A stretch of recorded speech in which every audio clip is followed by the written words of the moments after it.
Agaseke k'amakuru mu karere ngapfunduriye muri Kongo Kinshasa. Ministeri y'ingabo za Kongo Kinshasa yatangaje ko Premier Sergeant Major Ruhembwe Arufani w'imyaka 102 akiri mu kazi k'igisirikare kandi akamaze imyaka 78 ku myaka ye yakabaye yitwa Kayikwmaba, izina rihabwa abasirikare bari mu zabukuru akenshi barwanye intambara zitandukanye ariko aracyambara impuzankano ya gisirikare agatonda ku kazi. Uyu musirikare ukora mu mujyi wa Kisangani mu murwa mukuru w'intara Chopo kuwa kane yakiriwe na Minisitiri w'ingabo z'iki gihugu wari mu ruzinduko muri ako gace. Baraganira nk'uko bivugwa na Minisiteri y'ingabo. Nta byinshi byari bisanzwe bizwi kuri uyu mukambwe usaziye mu kazi ubusanzwe ukazwiho kuba gasaba ubwitange, ikinyabupfura n'imbaraga z'umubiri. Muri Kongo Kinshasa imyaka yo kujya mu kiruhuko cy'izabukuru ku bakozi basanzwe ni 60 kandi itegeko rya 2013 rigena imiterere y'ingabo z'iki gihugu rivuga ko umusirikare w'ipetingi rya Ruhembwe yemerewe kujya mu kiruhuko cy'izabukuru ku myaka 50. Bivuze ko yashoboraga kuba yarasezera mu 1975 mu gihe cy'ubutegetsi bwa Mobutu Sese Seko. Gusa mu mirimo ya leta muri iki gihugu haracyari ikibazo cy'abantu benshi bakuze bakiri mu kazi kubera gutinya kujya mu kiruhuko cy'izabukuru ariko amafaranga ya pansiyo yabo ntabagereho. Muri 2022 Minisiteri y'Imirimo muri Kongo Kinshasa yatangaje ko abakozi hafi 400 bari mu myaka za 70, 80 na 90 ndetse n'ijana y'ubukure bakiri mu kazi bategereje gushimirwa na leta bagashyirwa mu kiruhuko cy'izabukuru mu buryo bwemewe,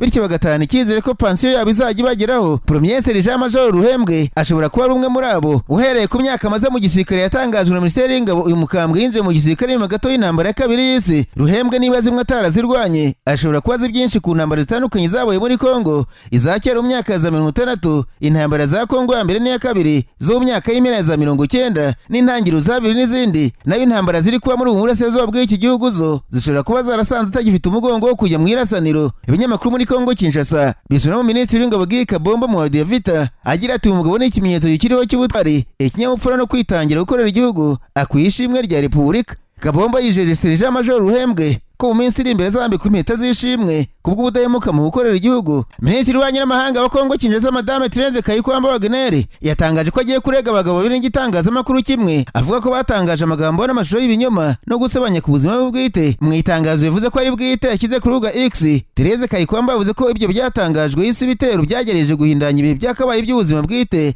n'ibyishimo by'umuryango we. Kayikwmaba akoze ibinyoma y'amakuru amaze iminsi avugwamo bitandukanye ko yaba atwite, ibyagarutsweho na benshi ku mbuga nkoranyambaga. Abaranira uburenganzira bwa muntu bw'abagore banenze amagambo yibasiye ubuzima bwe bwite muri iki gihe bivuga ko atwite. Minisitiri Kayikwmaba yavuze ko imbere y'ibinyoma afite inshingano zo kurengera umwana wanjye, kubungabunga umuryango wanjye no gukomeza inshingano ze z'akazi. Yavuze ko abanyamategeko bagiye gukurikirana Pero Ruwara ukorera mu Burigina Emmanuel Banzunzi ukorera muri Suwede bombi bafite buri umwe sheni kuri YouTube hamwe n'ikinyamakuru Congo Intelligence. Mu itangazo ye Kayikwmaba yavuze ko ibimenyetso bazashingiraho bariga abo yavuze yamaze kubikusanya. Yavuze ko cyari igikorwa agiye gukora kiri mu rugamba rwo kurwanya ihohoterwa ku mubiri cyangwa se mu magambo rikorerwa abagore rikomeje muri sosiyete ya Kongo. Ati nta mugore mu mirimo ya rubanda cyangwa se utayirimo ukwiye kubona umubiri we cyangwa se ubuzima bwite buhindurwa isibaniro ry'urugamba. Minisitiri Kayikwmaba n'umwe mu bagore bafite ijambo rikomeye muri Kongo Kinshasa yagaragaye kenshi avuganira igihugu cye mu ntambara yo mu Burasirazuba bwa Kongo. Yamenyekanye cyane mu gihe yagiye ahangana muri diplomasi mu magambo muri Loni n'abahagarariye u Rwanda ashinja iki gihugu gufasha umutwe wa M23, ibyo leta y'u Rwanda n'abahagarariye bahakana. Impirimbanyi z'uburenganzira bw'abagore zinenga ibikorwa byo kwibasira abagore n'abakobwa bishingiye ku mubiri wabo. Kayikwmaba yavuze ko abanyamategeko bagiye kumushakira ubutabera naho agakomeza kwibana ku mirimo ye nka minisitiri. Na umwe mu nyeshyamba z'abazarendo uzwi cyane muri Kongo, Colonel Dunia nta mugabo umwe wakoreraga inyamaboko ya mbere muri teritwari ya Masisi kuwa kane yishyize mu maboko ya M23 azanye n'ibikoresho byinshi by'intambara. Muri iyi teritwari kandi abantu 5 barapfuye abandi 5 barakomereka bikomeje mu gitero cy'abantu bitwaje intwaro mu ijoro ryo kuwa gatatu rishyira kuwa kane mu mudugudu wa Katsiru shefiri ya Bwito muri teritwari ya Rucuru. Nk'uko amakuru agera muri Kivu Morning Post bitangaza ngo iki gitero cyagabwe n'itsinda ry'abandi yitwaje intwaro bagiye ko bafitanye isano n'inyeshyamba z'abazarendo bibasiye abaturage bakoresheje imbunda. Abahohotewe bari mu mugore umwe n'abagabo 4 mu gihe bakomeretse barimo abana 2, umugore umwe n'abagabo 2. Nkivuga ku mutwe wa M23 kandi aho uyu mutwe ugenzura ugenda utangaza ibyemezo by'ubutegetsi bituma abasesenguzi bamwe bava kugana ku gisa no gushinga leta ibanyikanye n'iya Kinshasa no kwigenga kwabo gace gakava kuri Repubulika ya Demokarasi ya Kongo, ariko uyu mutwe urabihakana. Muri iki cyumweru M23 yatangaje ishyirwaho ry'icyo bise Institut General de la Gouvernance nk'urwego rushinzwe kugenzura ubutegetsi, imari, imishinga n'ibikorwa by'inyungu rusange n'ibigo bishamikiye kuri leta uretse ubucamanza. Muri iki cyumweru kandi komisiyo y'uyu mutwe yo kongera gutangiza ubucamanza yatangaje abacamanza hafi 180 bagiye gutanga imirimo yo guca imanza mu turere bagenzura. Umuvugizi wabo avuga ko hatuwe n'abaturage bagiye kuri 12,000. Ibi byemezo by'iki cyumweru byatumye abasenguzi bamwe bongera kugaruka ku ngingo yakunze kuvugwa ko M23 bashaka gushinga leta yigenga aho igenzura mu bice bya Kivu zombi. Kuri iki ngiki Oscar Barinda uvugira umutwe yasubije bibisiga gusa imiryango ko atari ko bimeze, asobanura ituma bashyiraho inzego z'ubutetsi aho bagenzura. Ati twe turi mu biganiro leta ya Kongo idoha, ibice tumaze kugeramo bituwe n'abantu barenga 12,000, tugomba kubaha serivisi, tugomba kubakemura ibibazo. Barinda avuga ko bafata umujyi wa Bunagana ku mupaka wa Kongo Kinshasa na Uganda hari muri Kamena muri 2022 batangiye gusaba leta ya Kinshasa kuganira nabo ngo bakemure ibibazo byari bihari. Ati twamaze umwaka n'ice turi Bunagana tutarakira ubuyobozi bw'ibanze, bakomeje kwinangira kandi abaturage bakeneye serivisi, nibwo twatangiye gushyira ubutegetsi. Nabo bacamanza rero no barize bararangiza bakoze ibizamini, abatsinze bagomba gutangira ubutabera. Barinda avuga ko abacamanza batangaje ku wa kabiri w'iki cyumweru harimo abari basanzwe ari abacamanza hakaba n'abashya. Avuga ko bazahembwa na banki ya Kadeko iherutse kongera gufungurwa na M23 muri Mata uyu mwaka, ko hari izindi banki zigenga bateganya gufungura. Umutwe wa M23 ruri na leta ya Kongo Kinshasa na bimwe mu bihugu by'Iburengerazuba bivuga ko ufashwa na leta y'u Rwanda ibyo Kigali ihakana, urimo urakora ibikorwa byo gushyira ubutegetsi n'ubucamanza mu gihe intambara ikomeje mu bice by'imbibi zaho ugenzura ntagenzurwa na leta. Imirwano imaze iminsi ivugwa mu ntara Kivu zombi. Muri iki cyumweru imirwano iri kubera mu turere tw'imisozi ya Itombwe mu teritwari ya Mwenga Kivu y'Epfo no mu bice bya Fizi. Ishyamiranyije abarwanyi imitwe y'irwana batanije M23 n'abarwanyi imitwe itandukanye yitwa Wazalendo bafatanye n'ingabo za leta. Uruhande rwa leta n'uruhande rwa M23 bimaze igihe bishinjanya kuba buri rumwe ari rwo rutangiza imirwano. Ibi bikaba kandi izi mpande zombi ziri mu biganiro bigenda bigura intege duha muri Qatar byitezeho kugera ku masezerano y'amahoro. Ku wa gatatu ari Kinshasa, Johan Borostram intumwa y'umuryango umwe bw'Uburayi mu karere k'ibiyaga bigari ari Kinshasa yabwiye abanyamakuru ko ibintu byifashe nabi kubera ibitero bya M23, anayisaba gufungura ikigo indege cya Goma ngo kigo indege z'ibikorwa by'ubutabazi. Nyuma y'amezi agera kuri 5 ibiganiro birimo kubera idoha hagati y'impande zombi ntacyo birageraho, ndetse amahame yo guhagarika imirwano impande zombi zumvikanye muri Nyakanga uyu mwaka ntiyubahirijwe. Hagati y'ibikorwa bya M23 byo gushyiraho ubutegetsi, ubucamanza n'izindi nzego bisa n'ibishimangira ingingo yakomeje kuvugwa na bamwe mu banyekongo ku mutwe wabo ushaka gushinga leta yigenga aho ugenzura. Bize yongeye kubaza Barinda kuri iki, asubiza agira ati igihe cyose leta ya Kinshasa izaba idashaka ibiganiro ngo ibishyire mu bushake bufatika, izaba ishaka ibindi. Niyo yanga ko abantu bava muri aka gace ngo bagende bagere Kinshasa babimye amapasiporo, bafunze amabanki, abaturage barahanwe. Tugomba kubaha ubutabera. Abajijwe niba mu gihe ibiganiro bya Doha byagera kumvikana aba F7 ishyira mu myanya batazabura akazi, yashura agira ati twebwe turi abakongomani, ibyo turimo gukora, ibyemezo dufata muri Doha bigomba guhabwa agaciro n'ubyo tuzumvikana byose. Hanyuma kandi ingabo z'Urundi n'iza Kongo Kinshasa zavuye mu bindiro byazo bikomeye bya Poezero zerekeza mu bice bya Kanguri muri Seyiteri Mutambara nyuma yo gutsindwa n'umutwe wa MRDP twirwaneho mu mirwano ikaze yabaye ku wa kane. Amakuru avuga ko izi ngabo zavuye muri birindiro nyuma yo ko twirwaneho ifashe ibice byari bisanzwe bikomeye biri mu maboko ya Fardc n'ingabo z'Urundi birimo Rwitsankuku, Bicumbi na Marunde. Avuga kandi ko igitero uriya mutwe wagabye mu masaha y'umugoroba gifatiyemo imbunda ziremereye, amasasu ndetse n'ibindi bikoresho by'intambara byari mu maboko y'ingabo za leta. Abasirikare benshi bari ku ruhande rwa leta n'abo Burundi baguye muri iyo mirwano, abandi bahita bava mu birindiro mu buryo bwihuse. Poezero izi ngabo zavuyemo yari imwe mu birindiro bikomeye bya gisirikare birirwa muri 70 ingabo z'Urundi Fardc n'FDLR bafite mu misozi ya Murenge. Kuva imirwano yatangira mu ntangiriro z'icyumweru MRDP twirwaneho imaze kwigarura uduce twinshi muri Kivu Amajyepfo, ndetse amakuru aturuka muri uyu mutwe avuga ko abarwanyi bagomba gukomeza kurasa ingabo z'Urundi kugeza zisubiye mu gihugu cyazo. Nyuma yo gushinga ingabo kuba zimaze igihe zikoreye ibikorwa by'inyamaswa abanyekongo mu bwoko bw'abanyamurenge muri Kivu Amajyepfo, aho zivuga ko zagiye kurwanya umutwe wa Red Tabara urwanya ubutegetsi bwa Gitega. Hanyuma ariko kandi andi makuru avuga ko imirwano imaze iminsi huje umutwe wa twirwaneho ndetse n'ingabo za Kongo, Wazalendo,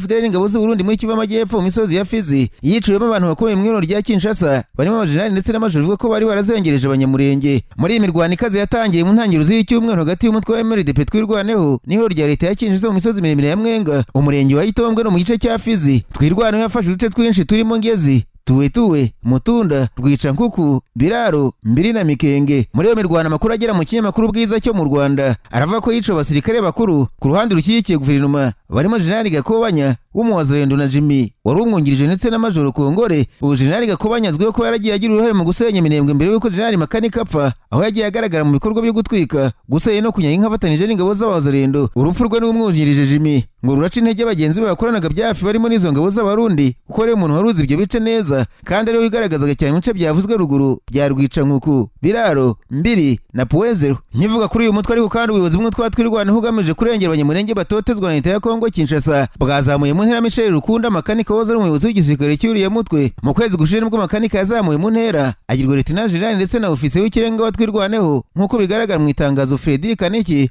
uyobora ishami rya politiki muri uyu mutwe yasohoye ku itariki 10 z'ukwezi kwa 10 ni icyemezo yafashe nyuma yo kubisabwa n'ubuyobozi bukuru bw'igisirikare cyatwirwaneho ndetse no guhabwa ubunyisha inama nkuru y'igisirikare cyawo. Uyu mutwe usobanura ko afashe icyemezo cyo kuzamura mu ntera makanika kubera agaciro k'uburyo yakundaga igihugu, murava yagaragaje ndetse n'uruhare mu kurwanya akarengane, itotezo ndetse n'ingengabitekerezo ya jenoside, ndetse no mu rwego rwo gushima igitambo cy'ikirenga yatanze mu nyungu z'amahoro, uburinganire, icyubahiro kuri bose ndetse n'uruhare mu mibereho y'abaturage. Muri Gashyantare umwaka nibwo makanika yishwe aguye ku rugamba rwo kurwanya jenoside ikorerwa abanyamurenge n'abandi basa nabo, imaze imyaka 7 yateguye ikanashyirwa mu bikorwa na leta y'igihugu cya Kongo Kinshasa, harimo n'abafatanyabikorwa bayo ari nabo bagabye igitero cya drone iturutse Kisangani mu rwego rwo gucina umugambi wo kwirwanaho. Colonel Makanika waza ari umuyobozi wungirije w'ingabo za Fardc mu gace ka Warikare muri Kivu y'Amajyaruguru ashinzwe ibikorwa by'iperereza yishwe arashwe na drone y'igisirikare cya Kongo, akiriho yigeze gutangaza ko yavuye mu gisirikare cya Kongo nyuma yo kubona ko ntacyo gikora ngo kirengera abaturage bo mu bwoko bw'abanyamurenge bumaze imyaka myinshi bugirirwa nabi n'imitwe yitwaje intwaro, ndetse bikavuga ko no mu gisirikare cya Kongo bigiramo uruhare. Nararanganisha amaso ibinyamakuru byandikirwa muri Kenya, abanyamakuru bakiza amakaramu ku mpapuro barandika banditswe ko amatora muri Kenya yongeye kwatura nyuma y'ishyaka ODM rya Raila Odinga uburiwe na murumuna we risabye perezida William Ruto ko rishaka umwanya wa vice perezida niba akeneye ko rimushyigikira amatora ari imbere.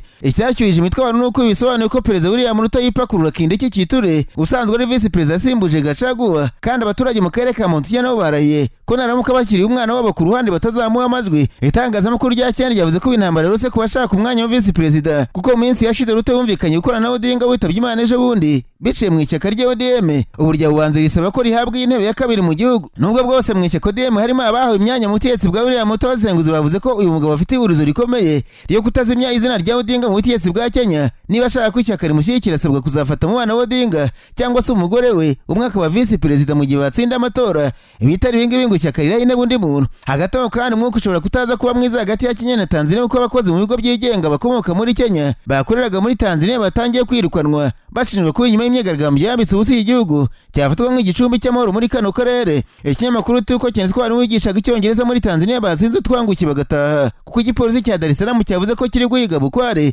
abanyamahanga bose bahaba nta byangombwa kandi ngo benshi bagenderewe n'abanyakenya. Polisi yavuze ko umunyamahanga uzafatwa uzafungwa amezi 3 muri kasho mbere yo koherezwa iwabo muri Kenya cyangwa se ahandi hantu. Uku kumeze nko kwirukana abanyakenya muri Tanzania gushobora gushyira igitotsi mu bana w'ibyo bihugu bisanzwe bibana ku bugenge. Hari amakuru ava ko Kenya bayabajije Tanzania irengero ry'abaturage bavuga ko bafashwe imyigaragambyo kandi nabyo bikabisaba ko abaturage bayo barindwa ntihagire ubarya urwara mu gihugu cya Tanzania. Tanzania ivuga ko imyigaragambyo iheruka yatewe n'abanyamahanga nta munyatanzania wigaragambya, hagashyirwa mu majwi abanyakenya kuko ari abafashwe bashaka kwambuka ngo bajye mu gihugu batize umurinda abanyatanzania bamagana perezida Samia Suluhu Hassan, cyane ko abanyakenya bamaze bagaragaza ko badakunze uyu muperezida ukurikije uko bamwibasira ku mbuga nkoranyambaga. Naho perezida William Ruto wa Kenya yasabye mugenzi wa Ukraine Volodymyr Zelensky kumufasha akarekura abanyakenya bafungiye muri Ukraine nyuma yo gufatirwa mu ntambara igihugu gihangaye muri Rusiya. Yabimusabiye mu kiganiro abategetsi bombi bagiranye ku murongo wa telefone. Mu butumwa bwo ku rubuga rwa X, perezida Ruto yavuze ko baganire ku nyungu zitandukanye ziri mu bana b'ibihugu byombi n'abaturage. Ruto yanditse twagaragaje impungenge ku rubyiruko rwo muri Kenya rwashutswe cyangwa se rwakuwe mu gihugu binyuranyije n'amategeko ngo rujye kurwana mu ntambara muri Ukraine,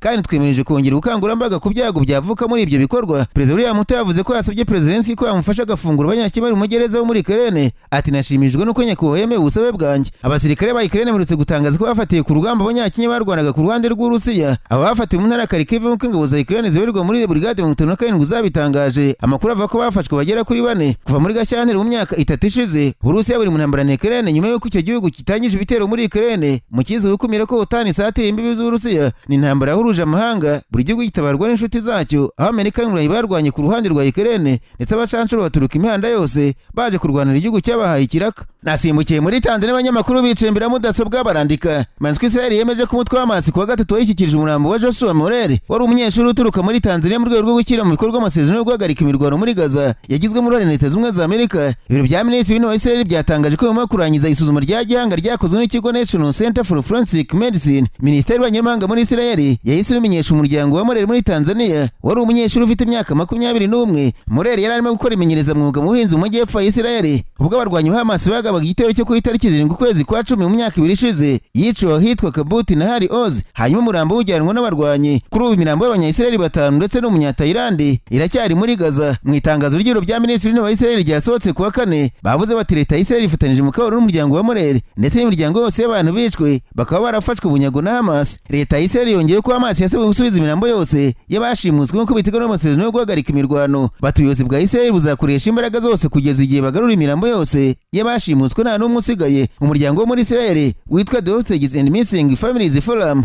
ukora ubukangurambaga ku bashimuswe n'ababuri irengero wavuze uti mu kababaro kabo no kuba bazi ko imitima yabo itazigera na rimwe ikira byuzuye. Gutahukana umurambo wa Joshua bitanze ihumure nibura ku muryango umaze imyaka irenga 2 mu rujijo rukomeye mbere yo gusubiza ibice by'umubiri bya Murere ku muryango utabara imbabare kuri waruje muri Gaza ku mugoroba ku wa gatatu. Umutwe wa Hamas watangaje ko umurambo wabonetse mu gace ka Shejaya mu burasirazuba bw'umujyi wa Gaza. Mu minsi yashize Israel yemereye bamwe bagize umutwe wa Hamas ndetse n'abakozi bakururuje gushakisha imibiri mu gace kari ku butaka bugenzurwa n'ingabo za Israel. Ku wa kabiri umurambo wa Atwite wari umusirikare wa Israel unafite ubwenegihugu bwa Amerika wari ufite ipeti rya Staff Sergeant nawe wagaragaye muri ako gace mu gice cya mbere cy'amasezerano yo guhagarika imirwano yatangiye gushyirwa mu bikorwa tariki ya 10 mu kwezi kwa 10. Hamas yemeye gusubiza abashimuswe 72 n'abandi 28 bapfuye barimo abanya-Israel ndetse n'abanyamahanga. Abashimuswe bose b'abanya-Israel bari bakiriho barekuye ku tariki ya 13 Ukwakira. Nuko Israel nayo itanga imfungwa 500 z'abanya-Palestine hamwe n'abandi 118 yari yafunze bo muri Gaza. Israel nayo yashubije imirambo 185 y'abanya-Palestine nayo ihabwa imirambo 19 y'abanya-Israel yashubijwe na Hamas hamwe n'abandi banyamahanga 3, umwe muri Thailand undi wo muri Nepal ndetse n'uwo muri Tanzania. Israel ishinja Hamas gukererwa ku bushake mu gusubiza imirambo mu gihe Hamas ivuga ko ikomeje kugorwa no kuyibona kubera kuri munsi y'ibisigazwa by'inzu zasenyutse. Uku gutinda kwatumye igice cya kabiri cy'amasezerano n'umushinga wa Perezida wa Amerika Donald Trump wo kugarura amahoro muri Gaza kidindiraho gatoya. Icyo gice kirimo gahunda yo gushyira ubuyobozi bushya muri Gaza, gukuraho ingabo za Israel, gusesa umutwe wa Hamas ndetse no kongera kubaka Gaza. Mu mirambo isigaye muri Gaza umwe gusa muri yo niwe w'umuntu wari mu bantu 51 bashimuswe ku itariki 7 z'Ukwakira mu myaka 2 ishize mu gitero cyiciwemo abantu bagera kuri hafi 200. Abandi bose bashubijwe Israel. Icyo gihe Israel yashubije igaba igitero cya gisirikare muri Gaza cyiciwemo abantu barenga 68,800 nk'uko bitangazwa na Minisiteri y'Ubuzima ya Gaza igenzurwa na Hamas. Agaseke k'amakuru mu karere ngafunikira muri Uganda abanyamakuru bakoze ba muri no barandika. Francisco Mariam Ubedi Rutare umukobwa waje Ubedi Rutare yatawe muri yombi mu guteza imvururu mu rukiko rukuru rwa Kampala ashinja umucamanza Emmanuel Baguma kwikiza nkana mu rubanza rw'umo Dr. Kiza Besege, Haji Rutare na Kapiteni Dennis Yora batavuga n'ubutegetsi bwa Perezida Museveni. Ibi byabaye ku wa kane ubwo umucamanza Emmanuel Baguma yangaga icyifuzo cy'abaregwa cyo gushyikiriza ikirego cyabo urukiko rushinzwe kurengera itegeko nshinga rya Uganda kugira ngo gisuzumwe neza. Dr. Kiza Besege umaze imyaka myinshi arwanya ubutegetsi bwa Museveni yatawe muri yombi mu gukingo k'umwaka ushize yari i Nairobi afatirwa hamwe n'umujyanama we Haji Ubedi Rutare. Icyo gihe bari bagiye mu muhango wo kumurika igitabo cy'umunyapolitiki Marita Karua aho bombi bahise bafungwa bakurikiranwa ibyaha birimo kugambanira igihugu n'ibindi bihuzwa n'umugambi wo gukura Perezida Museveni ku butegetsi. Umujura akwirakwiriye kuba nkoranyambaga Mariam Rutare usanzwe ari umunyamategeko watwawishije itabona n'inzego z'umutekano bwo guteza imvururu mu rukiko mu rusaku rwinshi agira ati twategereje umwaka wose none wapfuye ubusa. Ibi byari ikinamico rya politiki mujyana n'ikinamico yanyu muri sinema bakiniramo filime. Urubanza rwabo rukurikiranwa n'abantu benshi bo mu gihugu no ku rwego mpuzamahanga kuko hari impaka ku iyubahirizwa ry'amategeko muri rwo. Ikinyamakuru Daily Monitor cyavuze ko abashinzwe umutekano bahise bajyana uyu mukobwa ashije itabona ndetse yabanza gucamo akanya mbere y'uko iburanisha rikomeza. Aho bafunzwe bava ko batajya bahura n'imiryango yabo cyangwa se abanyamategeko babo. Dr. Kiza Besege n'abaregwanwa hamwe baregwa kugambanira igihugu bafashwe mu kwezi kwa 11 k'umwaka ushize bari i Nairobi muri Kenya.